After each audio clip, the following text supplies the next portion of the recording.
Hi buddies, welcome to my style cooking channel. இன்றைக்கி நம்ம வந்துட்டு வீட்லேயே பச்சரிசி மாவு எப்படி செய்யலாம் அப்படின்றது தான் பார்க்க போகிறோம். என்னடா பச்சரிசி மாவு செய்கிறது கூட ஒரு வீடியோவா அப்படின்னு யோசிக்காதீங்க. இப்போது விநாயகர் சதுர்த்தி வருது. அதனால் நம்ம எல்லாருமே வந்துட்டு அரிசி மாவு கடையில் தான் வாங்குவோம்.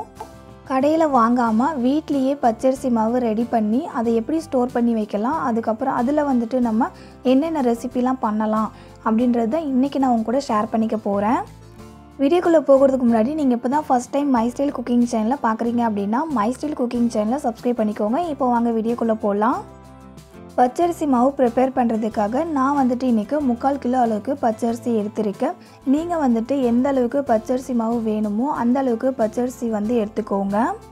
பச்சரிசி பார்த்தீங்கன்னா நீங்கள் ரேஷன் கடையில் கொடுத்த பச்சரிசி, அதுக்கப்புறம் வந்துட்டு கடையில் வாங்கின பச்சரிசி எதுவாக இருந்தாலும் நீங்கள் யூஸ் பண்ணிக்கலாம். இப்போது இந்த அரிசியை நம்ம க்ளீனாக கழுவி எடுத்துக்க போகிறோம். தண்ணி நல்லா கிளியராக தெரியணும். அது வரைக்கும் இந்த அரிசியை நல்லா கழுவி எடுத்துக்கோங்க. இந்த அளவுக்கு தண்ணி க்ளீனாக தெரியணும். இப்போது இந்த அரிசியை நம்ம 1 மணி நேரத்துக்கு ஊற வச்சு எடுத்துக்க போகிறோம். 1 மணி நேரத்துக்கு ஊற வச்சு எடுத்துக்கலாம். 1 மணி நேரத்துக்கு அப்புறம் பார்த்திங்கன்னா அரிசி நல்லா ஊறி வந்திருக்கும். நம்ம கையில் எடுத்து ஒரு அரிசியை உடச்சி பார்த்தோம் அப்படின்னா ஈஸியாக உடையும். நமக்கு அந்த அளவுக்கு அரிசி நல்லா ஊறி வந்திருக்கணும். இப்போது இந்த அரிசியில் இருக்கிற தண்ணியை வடிகட்டி எடுத்துக்கோங்க. அரிசியில் இருக்கிற தண்ணியை வடிகட்டினதுமே நம்மளால் அரிசி மாவு அரைக்க முடியாது. ஏன்னா அந்த அரிசியில் நிறைய ஈரப்பதம் இருக்கும். பார்த்திங்கன்னா எந்த அளவுக்கு இருக்குது அப்படின்னு. இப்போது இந்த அரிசியை நம்ம ஒரு 75% அளவுக்கு காய வச்சு எடுக்கணும். அதுக்காக ஒரு காட்டன் கிளாத்தில் நம்ம கழுவி வச்சுருக்க அரிசியை ஃபுல்லாக நல்லா ஸ்ப்ரெட் பண்ணி விட்டுருங்க. இதை வெயிலெல்லாம் காய வைக்கக்கூடாது, ஃபேன் கடியில் தான் காய வைக்கணும். இந்த பச்சரிசி எந்த அளவுக்கு காஞ்சி வந்திருக்கணும் அப்படின்றத நான் காமிக்கிறேன். இப்போ பார்த்திங்கன்னா இந்த அரிசி ஒரு 15 நிமிஷமாக காஞ்சிட்ருக்கு. அரிசி மேலே கையை வச்சு நம்ம இந்த மாதிரி எடுத்து பார்த்தோம் அப்படின்னா 1-2 அரிசி நம்ம கையில் ஒட்டிட்டு வருது இல்லை, இந்த அளவுக்கு அரிசி காஞ்சிருக்கணும். இந்த மாதிரி அரிசி ரொம்ப ட்ரையாகவும் இருக்கக்கூடாது, அதே போல் ரொம்ப ஈரப்பதமாகவும் இல்லாமல் ஒரு 75% அளவுக்கு காஞ்சி இருந்துச்சுன்னா நமக்கு மாவு அரைக்கிறதுக்கு ஈஸியாக இருக்கும். அடுத்தது அந்த காய வச்சோம்ல பச்சரிசி, அதை கொஞ்சமாக மிக்ஸி கப்புக்கு மாற்றிக்கிட்டு க்ளோஸ் பண்ணி இதை ஃபைனாக அரைச்சிக்கோங்க. அரைச்சி எடுத்துகிட்டு வந்தாச்சு. இந்த அளவுக்கு அரிசியை நல்லா ஃபைனாக அரைச்சிக்கோங்க. இப்போது அந்த மாவு நம்ம சலிச்சு எடுத்துக்கலாம். அதுக்காக மாவு சலிக்கிற ஜல்லாடை எடுத்துகிட்டு இந்த மாதிரி மாவை கொட்டிட்டு நல்லா சலிச்சு எடுத்துக்கோங்க. நான் செய்கிற இந்த மெத்தடில் நீங்கள் அரிசி மாவு அரைச்சிங்க அப்படின்னா எதுக்கெலாம் யூஸ் பண்ணலான்னு பார்த்தீங்கன்னா இடியாப்பம், அதுக்கப்புறம் குழிப்பணியாரமும் செய்வோம்ல அதுக்கு, அதுக்கப்புறம் இன்ஸ்டண்ட்டாக செய்கிற முறுக்கு, தோசை, அதுக்கப்புறம் நம்ம அரிசி மாவை யூஸ் பண்ணி இன்ஸ்டண்ட்டாக செய்கிற எல்லா ஸ்நாக் ரெசிபிக்கும் நீங்கள் யூஸ் பண்ணிக்கலாம்.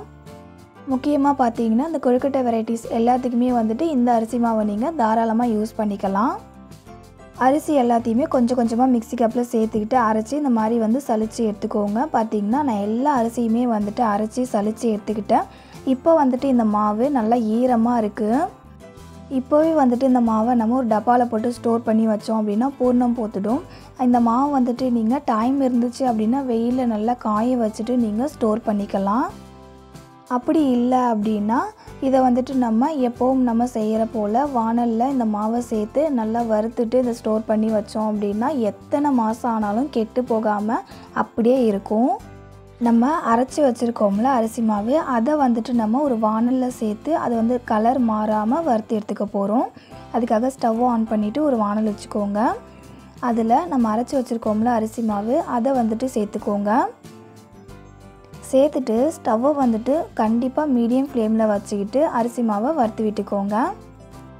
இந்த மாதிரி அரிசி மாவை நம்ம மீடியம் ஃப்ளேமில் வச்சு வறுத்து விடும்போது அதோடைய கலர் சேஞ்ச் ஆகாமல் ஒயிட்டான கலர்லேயே நமக்கு அரிசி மாவை ப்ரிப்பேர் பண்ண முடியும்.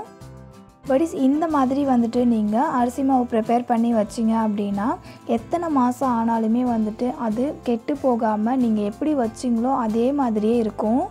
பட் அரிசி மாவு ஈரமாக இருக்கும்போது நம்ம கொஞ்சமாக மாவு எடுத்து கையில் பிடிச்சி பார்த்தோம் அப்படின்னா இந்த மாதிரி ஷேப்பு கிடைக்கும். இப்போது அரிசி மாவு ஈரமாக இருக்குது, அதனால் அரிசி மாவை நல்லா இன்னும் வறுத்து விடணும். அரிசி மாவு நல்லா வரப்பட்டு வந்துடுச்சு. இது வரப்பட்டு வந்துடுச்சா அப்படின்றத எப்படி கண்டுபிடிக்கணும் அப்படின்னா நம்ம கையில் எடுத்து மாவை பிடிச்சி பார்த்தோம் அப்படின்னா நமக்கு எந்த ஷேப்புமே கிடைக்காது. அதே போல் நம்ம மாவை கையில் எடுத்து பார்த்தோம் அப்படின்னா இந்த மாதிரி உதிரி உதிரியாக இருக்கும். கோல மாவு நம்ம கையில் எடுக்கும்போது எப்படி இருக்கும் அந்த மாதிரி இருக்கும். மாவை கையில் எடுத்து இந்த மாதிரி கோடு போட்டு பார்த்தோம் அப்படின்னா கோடு போடுறதுக்கு வரணும், இந்த அளவுக்கு இருக்கணும் மாவு. இப்போது மாவு வந்துட்டு நல்லா வறுபட்டு வந்துடுச்சு. இந்த ஸ்டேஜில் ஸ்டவ்வை ஆஃப் பண்ணிவிட்டு இந்த அரிசி மாவை ஒரு பாத்திரத்தில் மாற்றிக்கலாம். மாற்றிட்டு இந்த அரிசி மாவோடைய சூடு வந்து கம்ப்ளீட்டாக ஆற விட்டுடுங்க. மாவு சூடாக இருக்கும்போதே நம்ம ஏதாவது ஒரு பாத்திரத்தில் போட்டு க்ளோஸ் பண்ணி வச்சிட்டோம் அப்படின்னா அது கெட்டு போயிடும். மாவோடைய சூடு கம்ப்ளீட்டாக ஆறுனதுக்கப்புறமா இப்போ அந்த மாவு வந்து நம்ம சலிச்சு எடுத்துக்கலாம். ஏன்னா நம்ம மாவு வந்து வறுக்கும்போது அதில் சின்ன சின்ன கட்டிகள்லாம் வந்திருக்கும். அதனால் மாவு வறுத்ததுக்கு அப்புறமா ஒரு டைம் வந்துட்டு நல்லா சலிச்சிட்டு அதுக்கப்புறமா வந்துட்டு நம்ம ஸ்டோர் பண்ணி வச்சோம் அப்படின்னா நம்ம எடுத்து யூஸ் பண்ணுறதுக்கும் ஈஸியாக இருக்கும். பார்க்கும்போதே உங்களுக்கு தெரியும் எந்த அளவுக்கு வந்துட்டு அரிசி மாவில் வந்துட்டு அந்த கட்டிகள்லாம் வந்திருக்கு அப்படின்றது. அது எல்லாத்தையுமே கையால் இந்த மாதிரி நல்லா உடச்சி விட்டு சலிச்சு விட்டுக்கோங்க. எல்லா மாவுமே சலிச்சதுக்கு அப்புறமா பாருங்கள் படிஸ் எவ்வளோ சாஃப்டாக இருக்குது. அப்படியே மணலாக இருக்கும் நம்ம கையில் அள்ளும் போதே.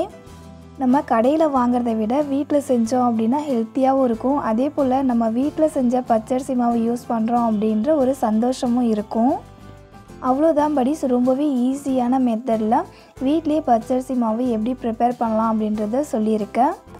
இதே போல் நீங்களும் பச்சரிசி மாவு ப்ரிப்பேர் பண்ணி வீட்டில் ஸ்டோர் பண்ணி வச்சுக்கோங்க. எல்லா ரெசிபிக்குமே இந்த பச்சரிசி மாவை நீங்கள் யூஸ் பண்ணிக்கலாம். படிஸ், இந்த வீடியோ உங்களுக்கு பிடிச்சிருந்தால் லைக் பண்ணுங்கள். இதே போல் ஒரு இன்ட்ரெஸ்டிங்கான ரெசிபியோட நெக்ஸ்ட் வீடியோவில் மீட் பண்ணலாம் படிஸ். தேங்க்யூ ஃபார் யுவர் வாட்சிங்.